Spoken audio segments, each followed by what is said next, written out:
राम और लक्ष्मण परिणय सूत्र में बंधकर अयोध्या जाएं और भरत रिपुदमन कुंवारे रह जाएं, ये तो उचित नहीं। महाराज जनक के छोटे भ्राता संकाशा नरेश कुशध्वज की 2 कन्याएं हैं, मांडवी, श्रुतकीर्ति। हम इन दोनों सुकन्याओं का कुमार भरत और शत्रुघ्न के लिए वरण का प्रस्ताव रखते हैं। इस प्रस्ताव का अनुमोदन मैं किन शब्दों में करूं? मुनिराज, आपके इस प्रस्ताव से सारा निमिवंश धन्य हो गया। कुशध्वज अपनी पुत्री मांडवी का कुमार भरत के लिए और अपनी छोटी पुत्री श्रुतकीर्ति का कुमार शत्रुघ्न के लिए कन्यादान अवश्य करेंगे। फिर इस शुभ कार्य में विलंब क्यों? शतानंद जी, चारों राजकुमार एक ही दिन दूल्हा बने और चारों राजकुमारियों का कन्यादान एक ही दिन में हो, ऐसा शुभ लगन निकालिए। 2 दिन बाद उत्तरा फाल्गुनी नक्षत्र है। उस दिन चारों विवाह संपन्न करने के लिए अति उत्तम लग्न है। अयोध्यापति दशरथ, अब आप चारों राजकुमारों के मंगल के लिए उनसे गोदान कराइए, नांदीमुख श्राद्ध कार्य संपन्न कीजिए, तत्पश्चात विवाह का शुभ कार्य आरंभ कीजिए। जो आज्ञा गुरुदेव। राम भैया, मैं भरत भैया को बता रहा था कि भाभी के पहले दर्शन कैसे हुए। भैया, गुरु आश्रम में प्रेम शास्त्र तो नहीं पढ़ाया जाता, फिर आपने ये प्रेम की शिक्षा कहां से पाई? उसी प्रकृति से शत्रुघ्न, जिसने मां को बालक से, भाई को भाई से और सागर की लहरों को चंद्रमा से प्रेम करना सिखाया। संसार में पिता, पुत्र या भाई का नाता जैसे मनुष्य के बनाने से नहीं बनता, वो पहले से ही निर्धारित होता है। उसी प्रकार जीवन में किसे तुम्हारी पत्नी बनना है और कब कहां उससे भेंट होनी है, यह भी विधाता पहले से ही निश्चित कर देते हैं। इसलिए मनुष्य को चाहिए कि जब उससे भेंट हो तो अपना संपूर्ण विश्वास, संपूर्ण प्रेम उसे सौंप दे, जिससे उसके पश्चात जीवन में किसी दूसरी ओर ध्यान ही न जाए। पूज्य महर्षि वशिष्ठ, ब्रह्मर्षि विश्वामित्र, महाराजा दशरथ, इस सभा में हम आपका स्वागत करते हैं। अब हमारे कुल गुरु मान्यवर शतानंद जी इस सभा में उपस्थित गुरुजनों के सम्मुख विवाह का प्रस्ताव रखें। महाराज जनक की प्रतिज्ञा के अनुसार शिव धनुष के भंग होते ही राजकुमारी सीता का श्री राम से विवाह हो गया मानना चाहिए, जिससे आर्यवर्त के 2 महान कुलों का नाता जुड़ गया है।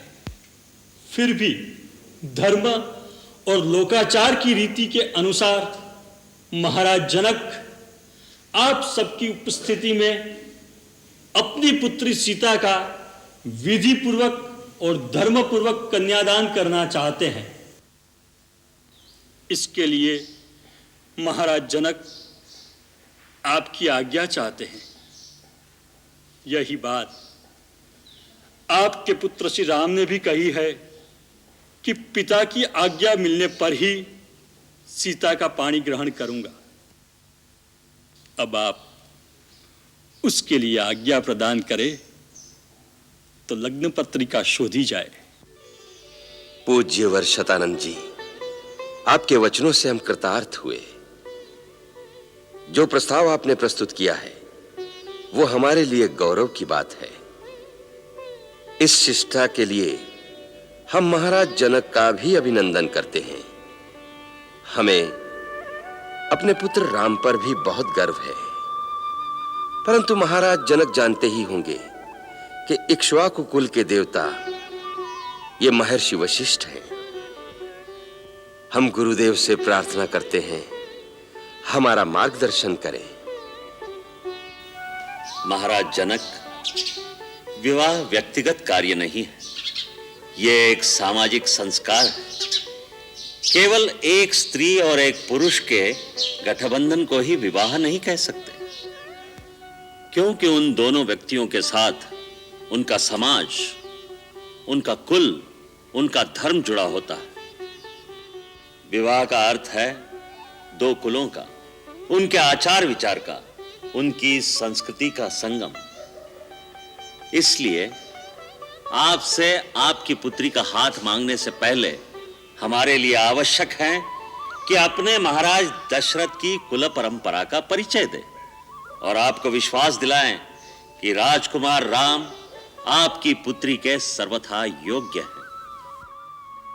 महाराज दिलीप के सुपुत्र भगीरथ ने देवलोक से गंगा को पृथ्वी पर लाकर इस आर्य भूमि पर जो उपकार किया है, वो युग युगांतर तक उन्हें अमर बनाए रखेगा। फिर इस कुल में रघु हुए, जिनके नाम से यह रघुकुल कहलाता है। फिर भक्त शिरोमणि अम्बरीश और उनके प्रपौत्र महाराज अज हुए। महाराज अज के सुपुत्र महाराज दशरथ हुए। ऐसे यशस्वी कुल में उत्पन्न आर्य कुमार राम और लक्ष्मण के लिए मैं आपकी दोनों पुत्रियों सीता और उर्मिला को वरण करता हूं।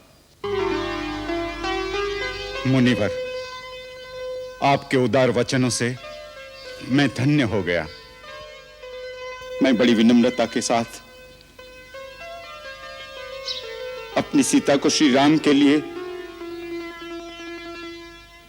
और अपनी छोटी पुत्री उर्मिला को आर्य कुमार श्री लक्ष्मण के लिए रघुकुल की कुलवधुओं के रूप में समर्पित करता हूं। महाराज दशरथ, विदेहराज जनक, इस आनंद मंगलमय प्रकरण का पूर्ण पटाक्षेप अभी नहीं हुआ।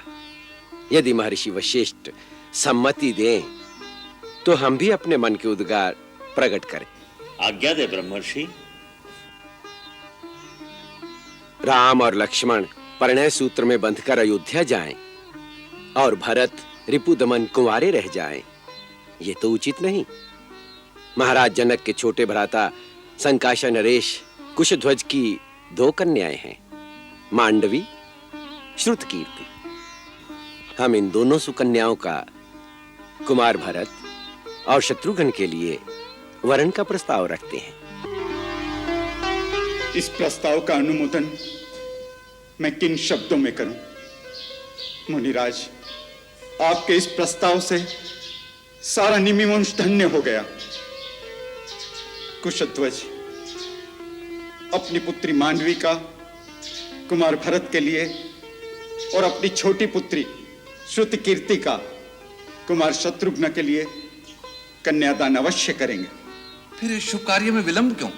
शतानंद जी, चारों राजकुमार एक ही दिन दूल्हा बने और चारों राजकुमारियों का कन्यादान एक ही दिन में हो, ऐसा शुभ लगन निकालिए। 2 दिन बाद उत्तरा फाल्गुनी नक्षत्र है। उस दिन चारों विवाह संपन्न करने के लिए अति उत्तम लग्न है। अयोध्यापति दशरथ, अब आप चारों राजकुमारों के मंगल के लिए उनसे गोदान कराइए। नांदीमुख श्राद्ध कार्य संपन्न कीजिए। तत्पश्चात विवाह का शुभ कार्य आरंभ कीजिए। जो आज्ञा गुरुदेव। सुनो सुनो सुनो, मांडवी जीजी, उर्मिला, श्रुतिकीर्ति, सुनो सुनो। अरे तुम भी सब सुनो। सुना ना, क्या सुना रही है? ऐसी क्या खबर लाई हो सुनंदा? सब कुशल और मंगल है यहाँ पर। और आगे समाचार ये है कि जनकपुरी और संकाश्य नगरी एक ही दिन और एक ही साथ साथ सुनी सुनी हो जाएंगी। रामचंद्र जी ने एक धनुष भंग किया और सीता जी को वर लिया, किंतु अब तो मांडवी भरतलाल की जय। उर्मिला लखनलाल की जय। श्रुतिकीर्ति शत्रुघ्न कुमार की जय। क्या तुम समझी नहीं जीजी? महाराज दशरथ और महाराज जनक ने मिलकर चारों भाइयों का तुम चारों बहनों के साथ एक ही दिन एक ही साथ विवाह करने का निश्चय कर लिया है। हाँ हाँ, विवाह करने का निश्चय कर लिया है।